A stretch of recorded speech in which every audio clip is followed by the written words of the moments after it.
do you think Tom Thibodeau thought this was a nice present, this ridiculous move by Kris Dunn? It was an accident. You think that was an accident? Are you kidding me? You can look at the That was not an accident. Come on, definitely man. an accident. Look, Shabazz Napier looked like an accident right there. He looks like an accident. Definitely an accident. That was not an accident. Did anybody ask Kris Dunn?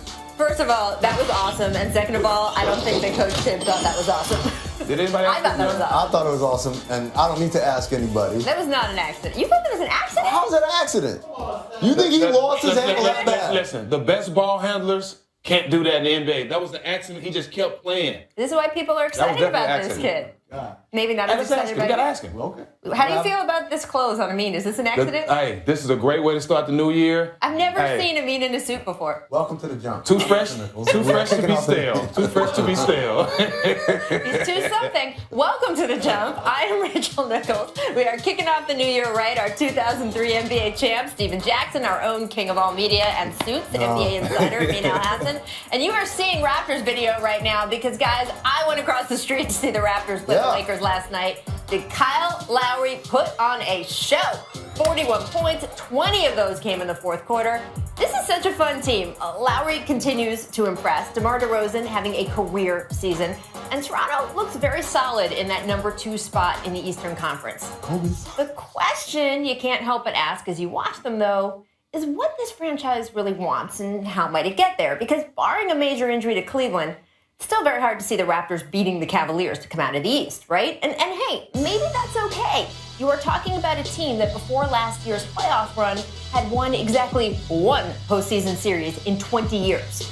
So if Toronto starts consistently making it to the Eastern Conference Finals, that's not exactly shabby for a franchise that for a long time was considered NBA purgatory.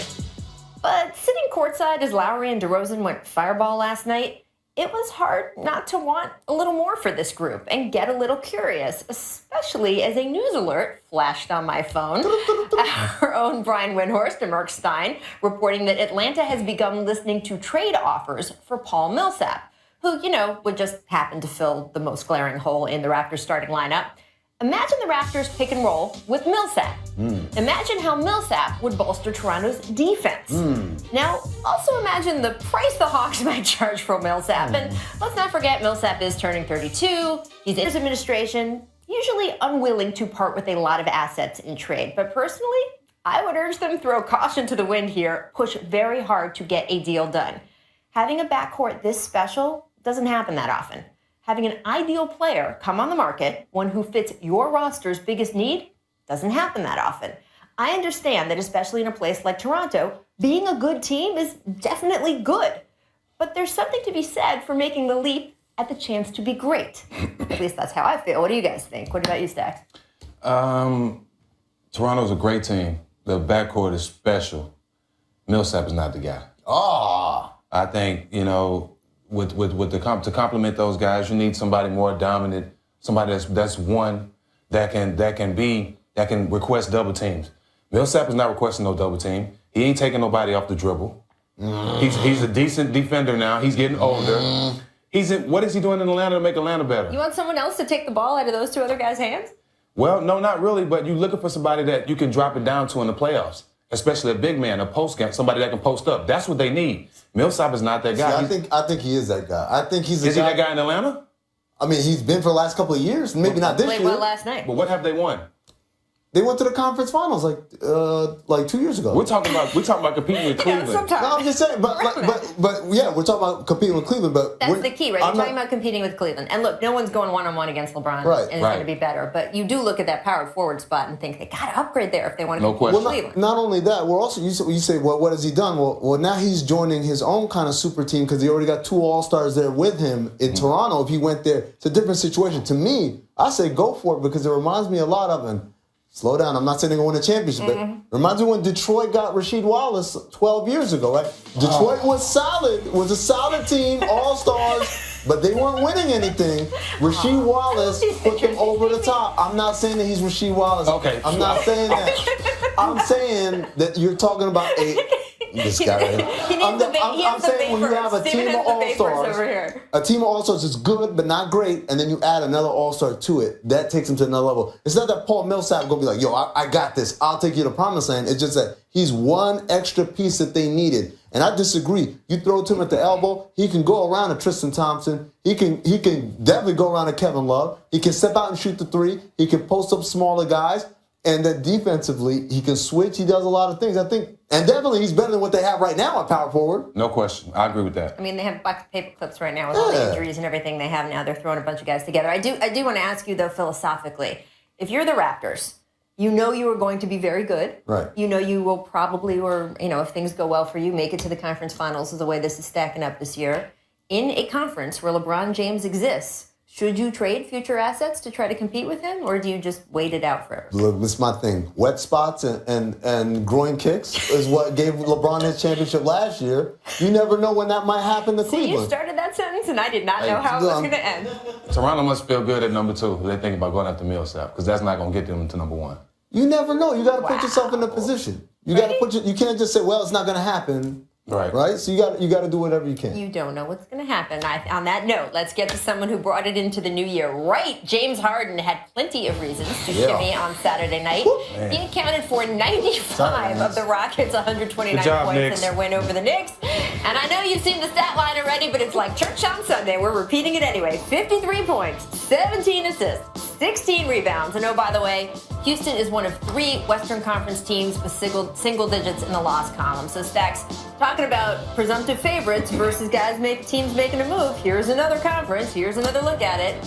Does the Rockets, are they making you rethink this landscape in the West? Well, the biggest thing about the Rockets is they're playing like a top 3 team in the Western Conference. I think, James Harden, what he's doing, nobody expected him to take that role on this point guard. And shout out to D'Antoni for except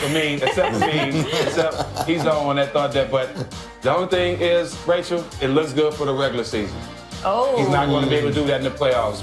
The defense is going to change. They're going to take the ball in his hands. Other guys are going to have to win. Right. Regular season and playoffs is totally different. And I think now for the Rockets to be successful going forward, they need to start letting other guys learn how to make plays, because come playoff time, they're going to take it out of James' hands. I promise. I agree 100% with that. The defenses are going to trap him a lot, and they're going to get the ball out of his hands. But he's such a good passer. He is a good passer, but if they're trapping you high and further away from the basket, it turns from one pass into a shot to one pass into someone else having to create something. And denying him to get the ball back. And denying him to get the ball back. That's absolutely right. But at the same time, like I said, man, you got to put yourself in a position, because you never know who's going to slip, who's going to kick somebody, who's going to get suspended. You want to be there. You don't want to say, well, since I'm not good enough to beat that team at full strength, then I might as well not try. And right now, Houston's doing a great job. Do you think Harden's getting credit for as good a season as he's having, or do you think people are saying, oh, it's the system, it's D'Antoni? If you're a hater, if you're not giving him credit. That man doing all that work, he's balling out. He's probably tied with Russ for MVP right now in my mind. If you think it's easy, then you go do it. Pretty much. And by the way, Mike D'Antoni's coached a few teams recently. We have not seen anyone play like this in his Shout out to Beard. By the way, I just want to point out, a lot of times people, when they want to criticize the Rockets, they talk about their defense. They have been phenomenal defensively. Defense is getting better. Since Patrick Beverly came back. Yep. And even And the young guy, number 5, I can't remember his name,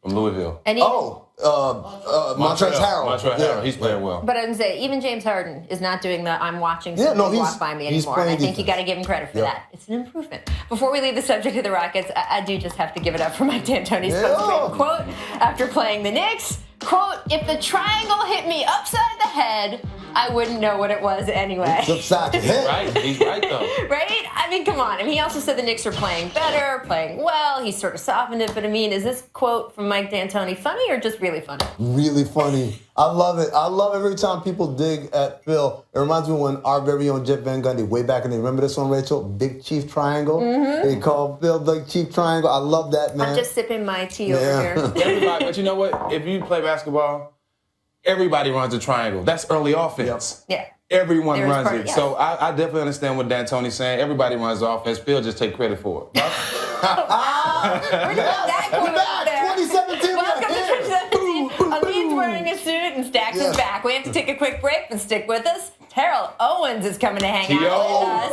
and discuss some New Year's resolutions for the NBA. Amin has some ideas for certain players, so stay tuned.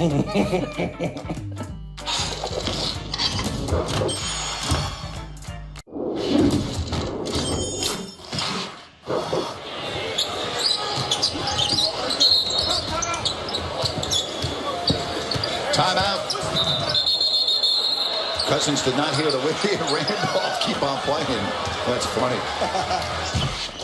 That was cool. Boogie and Zebo playing through the whistle, literally. I mean, look, that's almost football stuff right there, right? That's fun stuff. He's like, oh, slow down. Let's not get crazy. An official welcome, by the way, our future Hall of Fame wideout. Thank you, guys. Pickup basketball legend. See, people like White and T.O. on the basketball show, they don't know that you play basketball like constantly. Exactly. I mean, I played 3 years of college basketball at the University of Tennessee at Chattanooga. Yep. Google me, people. He'll let you know, that's the thing. He's not. He doesn't just play. He also let you know. We seen him and Chad Johnson in the Cinco in the green room arguing about who. I'm an athlete. I don't know what much to say about Chad, but I'm an athlete. Oh, They're brothers. They're brothers. They act like brothers. Wow. All right. In honor of the new year and the New Year, New Me suit, me is rocking today. I'm going to tee up. I'm going to tee up 3 of our NBA players going through a bit of a rough patch heading into 2017 and ask Amin to suggest some New Year's resolutions. Now, as you know, your timelines, right, are flooded with all these stupid, these wonderful inspirational memes, right? I mean, come on, you've seen way too many of these on your timeline right now. Well, we have our own. Let's stay in Sacramento. Boogie did drop 26 points, had 8 assists on New Year's Eve, but he also earned his 10th tech of the season. And the Kings still lost the game. Afterward, Boogie expressed frustration with his teammates. Here was his quote. Like I've been saying, it's on us if we want to change this thing around. That's it. I'm tired of these blanking excuses. Blanking, maybe not what he said. Maybe he didn't say blanking. Anyway, Amin, what's your Boogie's? He said fluffy. He said Fluffing excuse. He said something. What? Wait a minute. I'm not even okay. But what should Boogie? 2017. That's exactly what I was gonna say. What should Boogie's New Year's resolution be? We should just do away with this. This is the meme I came up with, Boogie. I said, Lord, protect me from my haters. And God replied, man, ain't nobody thinking about you. Look. Wait, I'm sorry, where did you see that inspirational meme? Lord, I got protect it me from my haters. my inspirational stream that I get from Stack. Stack Instagram. What's that? Stack by Passe Instagram. Here's the thing.